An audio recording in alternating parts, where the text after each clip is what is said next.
All right, hey guys, this is week one of the Open 2025. Just want to take a second to talk you through the workout, talk you through what you are getting yourself into with this one. Fun start to the season, so let's get into it. Let's talk through it. Today's workout, what we've got is a 15-minute AMRAP of 3 movements, okay? Movement number 1, you're going to start with 3 lateral burpees over a dumbbell. Okay. From there, with that same dumbbell that you're doing your burpees over, you're going to work into 3 hang clean 2 overheads. Our arcs weight is 35 for the ladies, 50 for the gents. Scaled weight is going to be a 25-pound dumbbell for the ladies, 35-pound dumbbell for the gentlemen. From there, you're going to finish up that last clean to overhead, set your dumbbell down, and then work into a 30-foot body weight walking lunge. Now for that 30 feet, it's actually broken up into 2 segments, 15 feet down and then 15 feet back.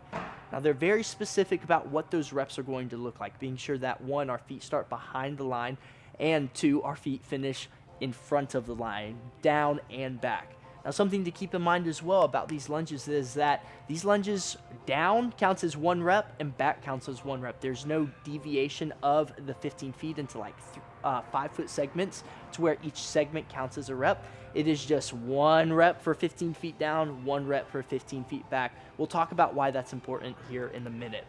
Now the kicker for this is that every round you're going to actually add 3 reps to the lateral burpees over the dumbbell and then add 3 reps to the hang clean to overhead. Now what that does is every round you're adding 6 total reps to the number before. So if round number 1, we've got 3 lateral burpees, 3 hang cleans, and then 2 reps of the walking lunge. We have 8 reps total there, which means round number 2 we'll have 14 reps. Round number 3 we'll have 20 reps to complete. It continues on and on and on. Now, a couple of thoughts for you by way of pacing, right? Everyone loves a good burpee, especially a burpee over an object. So a couple of thoughts for you here. What are we going to do step up versus a jump up? Now, personally, I find that I can breathe a little bit easier when it comes to a step up. What I mean by that is when I burpee down, right, our standard is still chest and quads on the floor. Every time I go to come back up from the floor, I take my outside leg up almost into like a low lunge, bring my second foot up, and then jump over the dumbbell. Now, some people don't enjoy that. Some people want to get up off the floor as soon as possible. And honestly, that step up coupled with the lunges, there could be some interference there, especially later in rounds. So it may be more advantageous for you to jump both feet up to use that core. And hopefully that will help mitigate some of the fatigue that you're getting in your legs through those lunges and through the burpees as well. Now, the next thing for those cleaned overhead, I feel like success here is going to be keeping that dumbbell up off the floor. What I mean by that, unbroken sets. Especially early on in this workout, when you're doing 3, 6, 9, 12, 15 reps, I think it would be worthwhile to keep these reps unbroken. So the best way to do that is figuring out how to switch your hands. Now, because there's no standard as to having to switch hands after X number of reps, you are free to do this however you would like. Personally, what I would go with is my set of 3, stay on one side, my set of 6, stay on one side, my set of 9, probably still stay on one side, so switching each round, and then from there I would look to switch it up. Now, also a standard is that you can bring the dumbbell down with 2 hands. It can't go up with 2, obviously, but from that overhead position, once you lock out, we can bring it back down with 2, maybe do a quick switch, and then hop right back into that movement. Trying to limit how many times we're actually switching that dumbbell will save us some time. Now, from there, we're going to work into our lunges. Because this is 15 feet worth of work and arguably pretty arduous bout of exercise, lunges in general, tax the glutes, tax the quads pretty heavily. We want to think about making these lunges perfect. Any no rep given throughout the lunge distance is an immediate restart of the rep. So if I'm in my second 15-foot segment, and I get no reps halfway through, I have to go back to the beginning of that 15-foot segment to then start over and finish. Now, what that looks like is being sure my back knee touches the floor every time.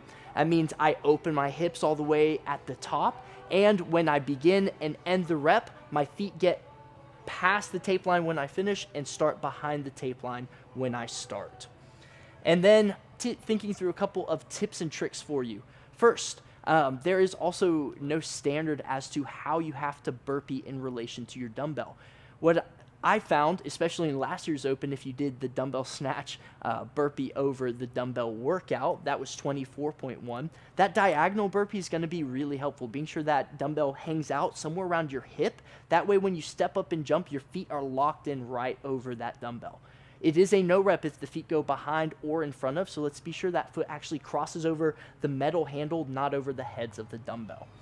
Past that, 2-foot takeoff, not required either. I know we love that skip step, so instead of 2 foot to 2 feet, as you bring that second foot up, a little skip step is going to be the way to go. As long as both feet are in the air, we are good to go there.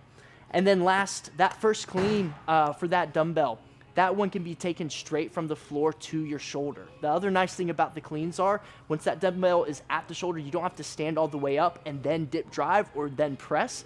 When you catch with those bent legs, go straight to overhead, just being sure we lock out all the way through the elbow, through the shoulder, through the hips, and through the knees, as is our standard. Let me see what else we've got.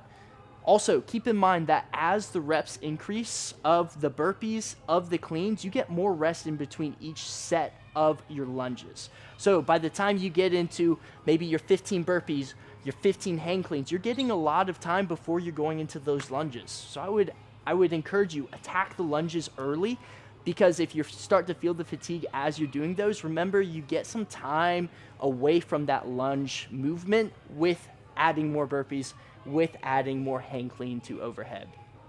As far as if you're looking for specific reps to shoot for based on your skill level and your fitness level, of course there are no scores in yet, so these are my early estimates.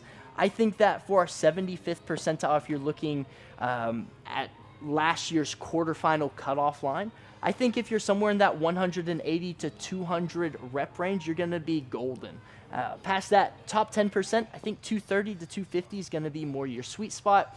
Then for that 99th percentile, that top 1% and beyond, you're looking to need to finish up that round of 27 and maybe even break into the burpees of the round of 30.